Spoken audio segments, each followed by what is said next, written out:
obligatorio.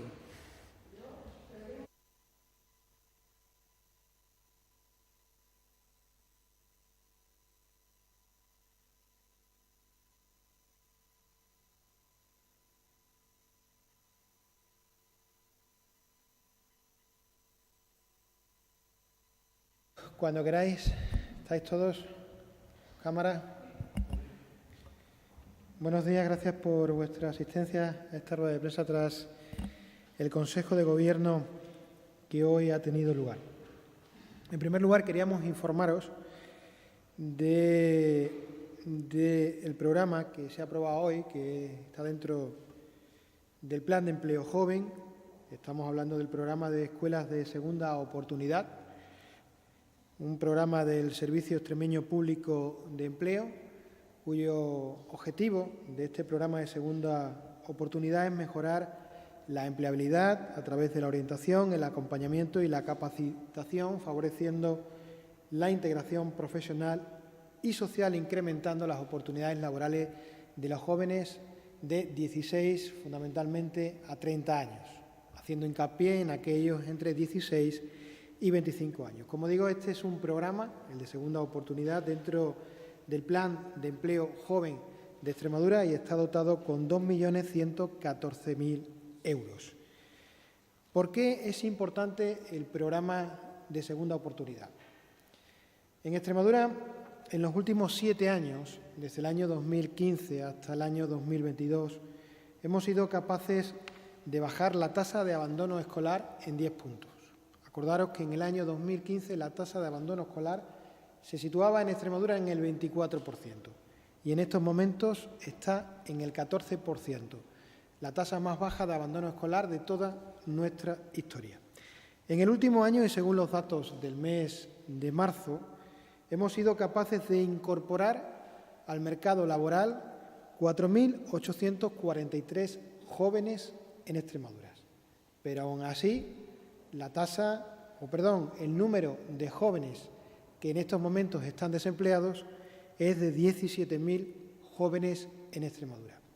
De esos 17.000 jóvenes desempleados en Extremadura, hay un alto porcentaje con baja cualificación y hay un alto porcentaje de jóvenes que en su día abandonaron los estudios. Y precisamente el objetivo de la Junta de Extremadura es reincorporar, orientar a esos jóvenes que en estos momentos ni tienen trabajo ni están estudiando para que vuelvan a insertarse en el mercado laboral. Y eso es precisamente este proyecto de segunda oportunidad, que tiene una dotación de más de 2 millones de euros. A través de equipos de orientación laboral se reconocerá a esos jóvenes que en estos momentos ni están trabajando ni están dentro de la formación reglada para atenderlos, para reorientarlos y para que vuelvan al circuito fundamental de la inserción laboral, porque este es uno de los grandes objetivos, si no el gran objetivo de la Junta de Extremadura, la creación de empleo. Y teniendo en cuenta que en esta región existen 17.000 jóvenes, que a muchos de ellos lo que en estos momentos necesitan es una orientación clara para volverlos a insertar laboralmente. Dentro del Consejo de Gobierno también hemos autorizado la participación de la Junta de Extremadura en calidad de fundadora en la constitución de lo que va a ser la Fundación Privada Margarita Salas. Y el representante por Extremadura dentro de esa fundación, en la que la Comunidad Autónoma de Extremadura será uno de los patronos, será el propio presidente Guillermo Fernández Vara. La Fundación Margarita Salas es una fundación que nace con el compromiso de la educación y sensibilización pública con todas las mujeres y niñas en relación con la ciencia. Acordaros que Margarita Salas ha sido una de las científicas más importantes que ha dado este país en los últimos años, quizás en el siglo XX fue una de las científicas más importantes de España y que tenía una relación estrecha con Extremadura, ya que su marido, Eladio Viñuela, que fue premio de Extremadura en el año 1999, era de Ibernando. Por tanto, hoy cumplimos un compromiso con la que en su día compromiso de la Fundación Margarita Salas de que Extremadura fuera uno de los patrones. Extremadura estará junto con el Principado de Asturias y con la Comunidad de Madrid, serán las 3 comunidades que entrarán dentro de esa Fundación Margarita Salas. Y dentro del Consejo de Gobierno, lógicamente, hemos estado también valorando el decreto 286/2022, por el que se modifica la obligatoriedad del uso de mascarillas. Como bien conocen ustedes, y según el decreto que hoy ha publicado el Boletín Oficial del Estado, el uso de mascarillas será obligatorio en los centros sanitarios, en los establecimientos sanitarios, en las residencias sociosanitarias y en el transporte público, transporte aéreo, transporte de ferrocarril, autobús urbano. Y en el resto de lugares en el interior no es obligatorio el uso de mascarillas.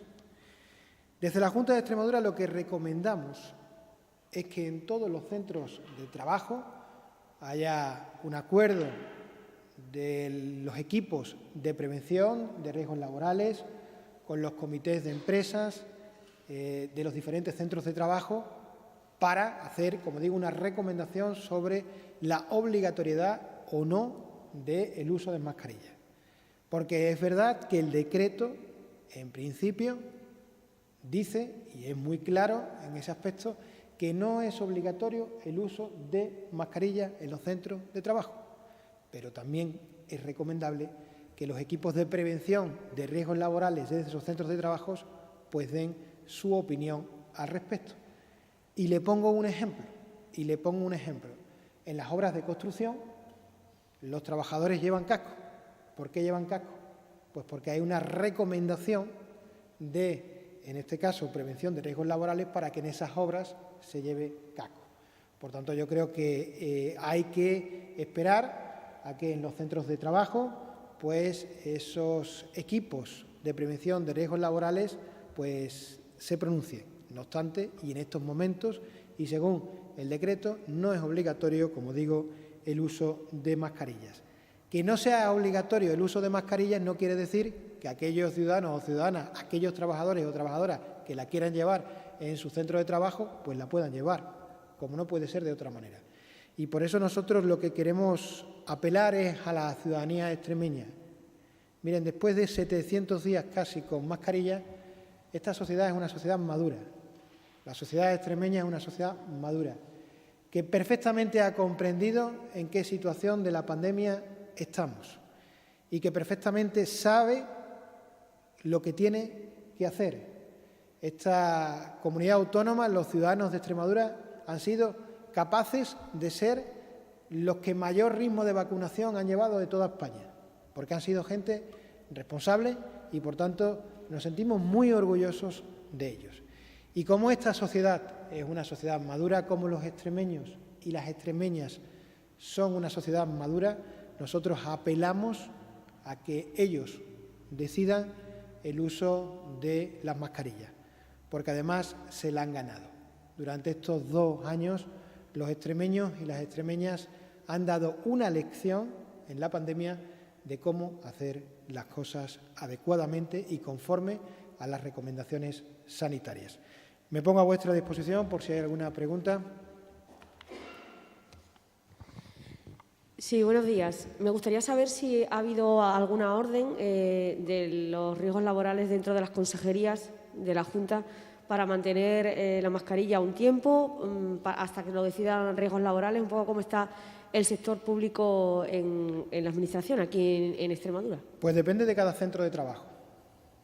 O sea, es que cada centro de trabajo tiene unas características diferentes. En estos momentos hay muchos centros de trabajo que la prevención de riesgos laborales de cada centro de trabajo pues está estudiando la situación de cada centro de trabajo y en función de eso pues se hará una recomendación.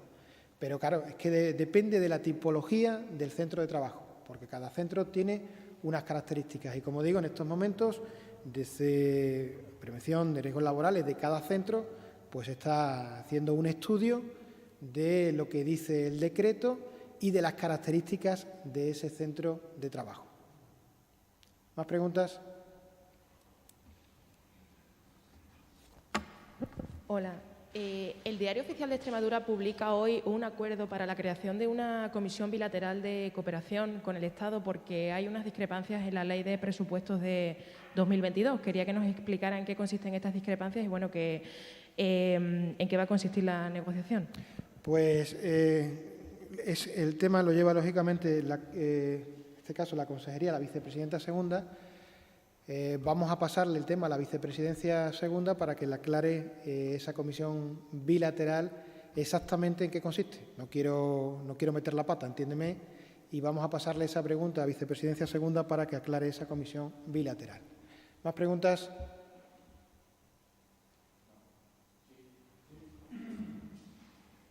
Con el decreto ley ya publicado en el BOE respecto a la posible libertad de la gente para llevar en el trabajo o no las mascarillas, si nos ponemos en la situación contraria, es decir, un trabajador que contra natura y contra lo que decide el Servicio de Prevención de Riesgos Laborales decide no tenerla dentro del trabajo, ¿jurídicamente tiene respaldo para no llevarla dentro?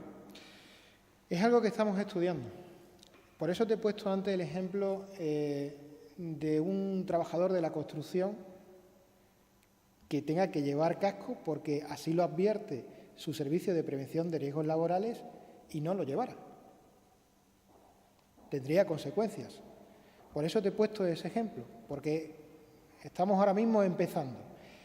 Y si en un centro de trabajo hay una recomendación de prevención de riesgos laborales de que se lleve las mascarillas, nosotros entendemos que si el trabajador no llevara mascarillas estaría incumpliendo pues lo que dice prevención de riesgos laborales. ¿Aclarado? ¿Más preguntas? Muy bien, muchísimas gracias.